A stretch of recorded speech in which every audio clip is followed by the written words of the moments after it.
Olá, meus amados irmãos, pastor Daniel Batista, um abraço a todos aqueles que sempre passam aqui por esse canal, que Deus abençoe todos e que sempre verificam e acompanham os temas que eu tenho debatido aqui à luz da ótica, cristã, com vista no que está nas Escrituras Sagradas, com muita honra, eu digo isso aqui. Bom, hoje o tema é suicídio e a minha motivação falar sobre isso é o episódio daqueles dois pastores da Assembleia de Deus que cometeram suicídio, inclusive com características de execução muito similar, que foi por enforcamento. Quero deixar claro que, por mais que seja a minha motivação tratar sobre esse assunto, que não entrarei no mérito nem nas razões que levaram esses homens a cometerem esse ato, ok? Em respeito exatamente a eles, tá bom? Para não ferir, obviamente, um direito deles. Mas, em compensação, me posicionar aqui como pastor e evangelista na condição de estabelecer o que a Bíblia poderia falar a respeito. Mas, para fechar o quadro da minha razão e da minha motivação, uma coisa que na verdade eu fiquei estarrecido quando eu ouvi, quando me enviaram um vídeo do senhor Marcos Feliciano, esse que considero um subproduto da igreja estatal e obviamente vindo dele, de quem é igual a ele, não me surpreende essa posição. Mas ele, em vídeo, quando foi dar condolências à família e ao falecido de um dos que se suicidou, ele usa a seguinte frase: um homem de Deus que não conseguiu esperar para ser chamado para a eternidade e deu um salto dentro dela com o seu suicídio. Diz ele, talvez, de que a esperança dele fosse a outra vida, por considerar que a outra vida era melhor do que essa. Então ele trata o suicídio do tal pastor da Assembleia de Deus Madureira com status de honra cristã. Pelo fato dele ser cristão, o suicídio não acarreta para ele consequências e responsabilidades bíblicas, inclusive penal. O ato de suicídio dele foi um ato de desespero e por isso é honroso. Bem, partindo dessa imagem, desse ser, dessa pessoa que eu estou me referindo aqui, eu disse que não me surpreende não, porque a igreja contemporânea, ela é isso aí, ela é um absurdo, ela é uma deformação. Bom, mas em torno do que esse homem falou, gerou um monte de comentário, um monte de dúvida, e eu achei por bem dar meu posicionamento aqui no canal e tratar exatamente, biblicamente, na teologia bíblica, o que é a vida humana para Deus, tá? Então eu vou dar textos rápidos aqui de referência, porque eu vou afirmar e fica aí a minha sugestão para você poder fazer a sua própria reflexão. O texto começa em Gênesis 2:7, quando é feito a concessão e a concepção da vida, tá?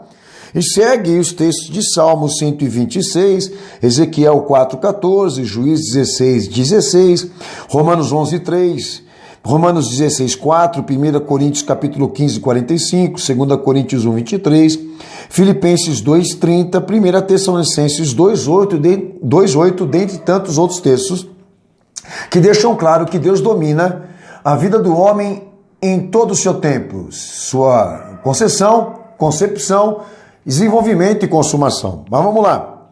A vida é proporcionada ao indivíduo numa unidade psicossomática, corpo, alma e espírito, e a alma, que detona o eu, a personalidade, o sentimento, a parte psíquica do ser humano, é vista como o princípio da vida. É lá que está a concessão de Deus, ou seja, que ele está dando sopro, ele está emprestando, concedendo, e posteriormente é visto também, além da concessão, como concepção milagrosa. Porque a vida é um ato milagroso, que Deus está concedendo e operando para que, obviamente, o homem exista. Isso, Bíblia, tá?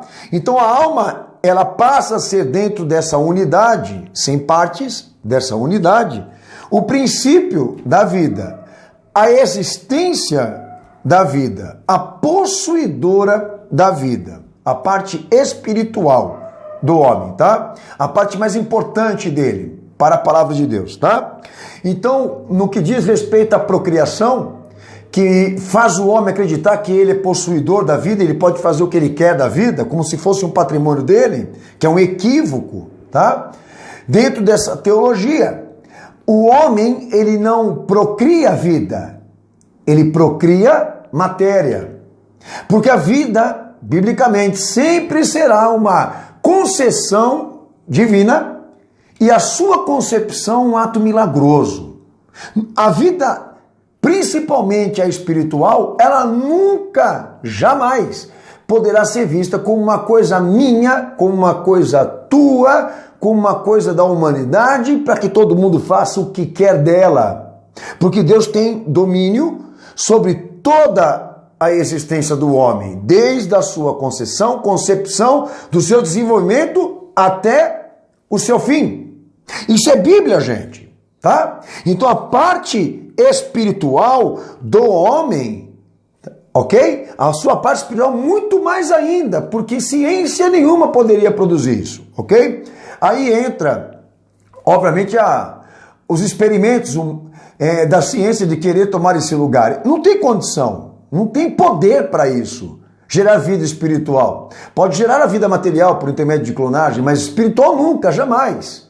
É uma caixa vazia. É isso que eles vão conseguir. Porque a vida espiritual, principalmente, ela é um ato milagroso. Então, segundo Gênesis 3,19, parte esta vida, Deus é possuidor. Tá? Deus é possuidor. Parte esta, a vida da alma. Ok? Parte também esta que se separa do corpo quando o homem morre. Gênesis 35:18. Do pó o homem foi feito, para o pó ele vai voltar e vai ser devolvido ao seu possuidor. Ou seja, o homem obrigatoriamente vai ter que se apresentar diante daquele que o emprestou a vida para prestar conta diante dele. Essa é a linha teológica bíblica, certo? Então não se trata de um patrimônio, se trata de um empréstimo. O homem é responsável, mas não dono da vida. O homem é responsável, mas não é e jamais será proprietário dela. O seu valor, segundo a Mateus 10:28, segundo o nosso Senhor Jesus Cristo, o valor da alma, a vida da alma, é independente da matéria, do corpo, Mateus 10:28. Transcende a qualquer bem material, Marcos 8:34 ao 38. E é a ênfase da mensagem de Cristo, Marcos 10:45, Mateus 10:28. Ou seja, Jesus zelando pelo princípio, pela existência, aonde a vida, na verdade, prevalece, a vida da alma. Bom, tendo em vista que Deus é total, ele é o principal possuidor da vida, ou seja, ele tem poder sobre a vida humana, desde a sua existência até o seu fim. A vida do homem lhe foi emprestada conforme a vontade de Deus. Ele não decidiu existir, Deus o chamou à existência. Você entende a soberania de Deus? Como que uma coisa tão importante e tão clara, o homem não pede para nascer, Deus o chama à existência. Aí é que está a soberania de Deus sobre a vida, tá? A vida da alma, da qual não consiste no que é transitório, temporal ou próspero, tá? E que está assegurada na concessão divina e na concepção milagrosa, ou seja, o homem é chamado à existência, tá? Deus dá a ele total responsabilidade do que ele está emprestando, ele vive de acordo com o seu livre-arbítrio, mas vai ser devolvido. Esse processo não tem como ser interrompido. Ele vai voltar para a terra e Deus vai tomá-lo de volta. Ou seja, Deus decide quando ele vem à existência, Deus decide quando chega o seu fim. E qualquer interrupção no que diz respeito à vida do homem, qualquer interrupção por qualquer motivo que seja, é visto como um sacrilégio, é visto como uma transgressão. Deus tem soberania total sobre a vida do homem.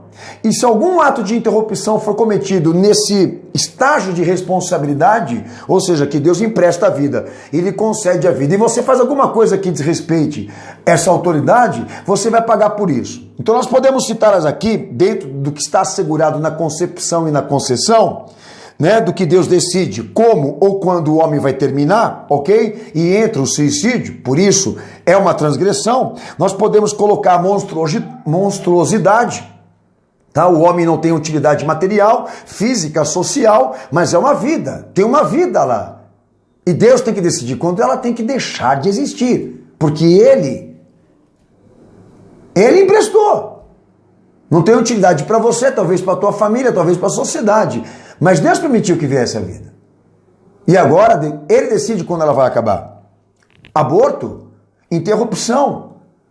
Na concepção, quando se materializa a concepção do ato milagroso, quando se materializa a concessão divina, é a mesma coisa. Se eu, por razões pessoais, vou lá e interrompo esse processo de materialização, de formação material, eu estou cometendo um ato de sacrilégio, um ato de transgressão com aquilo que Deus concedeu. E não importa quem é o pai da criança, não importa as razões da gestação, se foi injusto, se foi permissivo, não importa.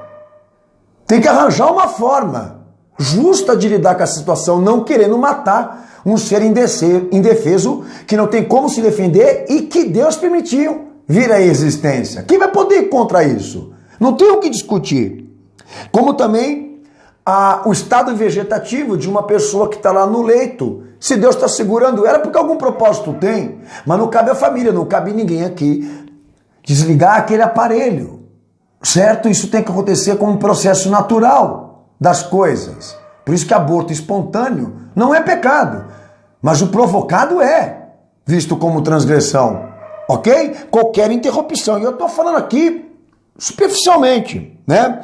Como o suicídio. Eu decidi, por razões de depressão e angústia, acabar com a minha vida aqui, dar um cabo aqui. Você não tem esse poder para decidir.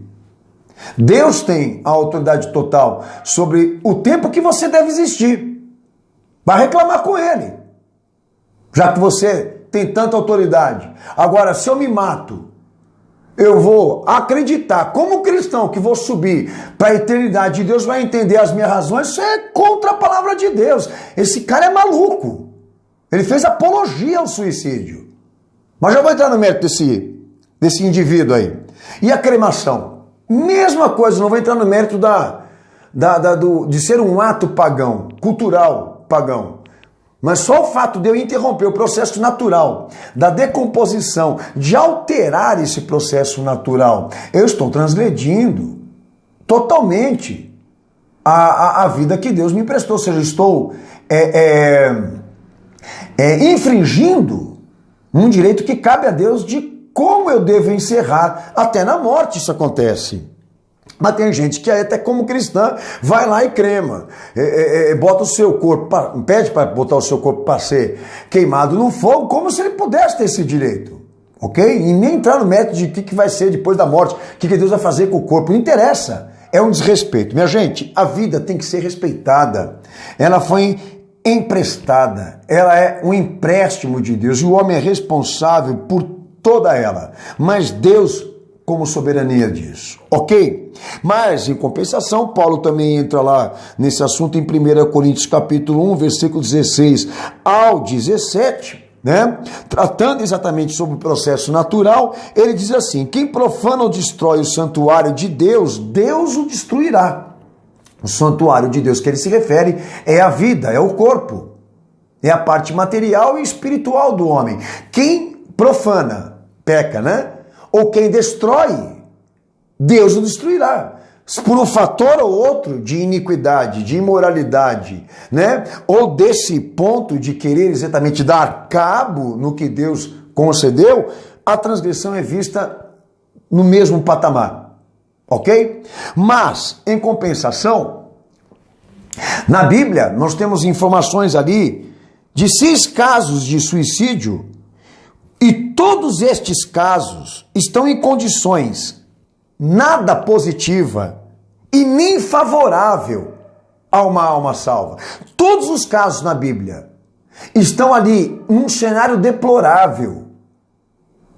Não tem suicídio na Bíblia tratada com essa visão de que por ser feito por um cristão tem razões. Deus vai compreender. Deu um salto para a eternidade. Olha lá na graça, Judas, no tempo da graça, Judas, traidor de Cristo. Né? A culpa que caiu sobre aquele homem, ele vai e se mata. Com Jesus, o próprio Cristo dizendo, é melhor que você nunca tivesse nascido, do que nascendo, me traindo. Palavras do nosso Senhor. O cara foi lá e se mata. Teve condolências por parte da igreja, os apóstolos foram lá e fizeram uma notificação na imprensa, nós perdemos um irmão em Cristo, blá, blá, blá, blá, blá, blá, blá, blá. Não teve. Até o campo que esse cara foi enterrado é um campo que é evitado até hoje, historicamente. Não há um versículo na Bíblia que poderia dar respaldo para um idiota desse chegar e falar isso daí. E abrir um precedente dentro da igreja para que aqueles que estão em depressão e são cristãos pensarem da mesma forma. Ah, então se for assim eu vou me matar também. Olha o que esse cara assumiu para ele. Não só ele, como outros também que aproveitaram para pegar o mesmo ensejo dessa ideia aí. Mas lá no texto de Mateus 18, do verso 6 ao verso 7, Jesus ele usa uma expressão sobre escândalos, né? Daqueles que escandalizam os que são crentes nele, de que pendurasse uma pedra no pescoço, né? E se atirasse ao mar se fosse responsável pelo tropeço de um dos fracos, de um dos pequeninos que crescem nele. Está lá o texto. Então Jesus, ele julga, né, este modelo de tropeço, né, esse modelo de tropeço, ele julga como uma atitude absolutamente desnecessária para a existência. Tá? O que isso quer dizer, pastor? Que esse é o sentimento de Cristo com aquele que não tem razões para a vida. Então, se uma pessoa ela se mata por qualquer razão, ela também se encaixa nesse modelo, né, de existência desnecessária. Quem merece a morte? Quem merece morrer, pastor? Aquele que não dá fruto, aquele que não dá esperanças de salvação, esperanças de redenção. Está aqui o sentimento do Senhor. Então como é que ele pode conceber o suicídio de uma pessoa que ele entende que era serva de Deus e que vivia a causa aqui dos propósitos da fé nessa terra? Até nisso a gente pode encaixar. Bom, mas por que, pastor, então o suicídio não teria perdão como transgressão, pecado, como interrupção da vida que Deus, ele é total dono, possuidor? Porque é muito simples, todos os pecados são passíveis a perdão, que está assegurado na legislação do evangelho que o nosso Senhor Jesus pregou. Todos eles são passíveis de perdão se o homem se arrepender. Só que o suicídio é um problema. Quem comete esse ato de se matar, ele vai para uma esfera espiritual, ele sobe para uma esfera espiritual da qual ele não pode retornar para se redimir. Esse é o problema do suicídio ser um pecado sem perdão, porque quem comete esse tipo de ato não pode voltar para a matéria, a existência, novamente, para se redimir e pedir perdão do que ele fez. Que é o caso desses homens no que registra as Escrituras Sagradas. Não vai mandar trazer esses dois pastores de volta aqui para eles pedir perdão para Cristo e consertar o que eles fizeram. Está feito. E é um pecado diferente dos outros que a gente comete. Pensa, tem tempo para refletir, pensar se nós vamos ou não mudar. Porque nós estamos em existência. No caso deles, não. Tá? Eles foram encaminhados. Ok? Então a melhor coisa é calar a boca e não falar nada. Tá? Ir lá, dar uma força para a família, mas não dá uma posição do que falar e falar isso.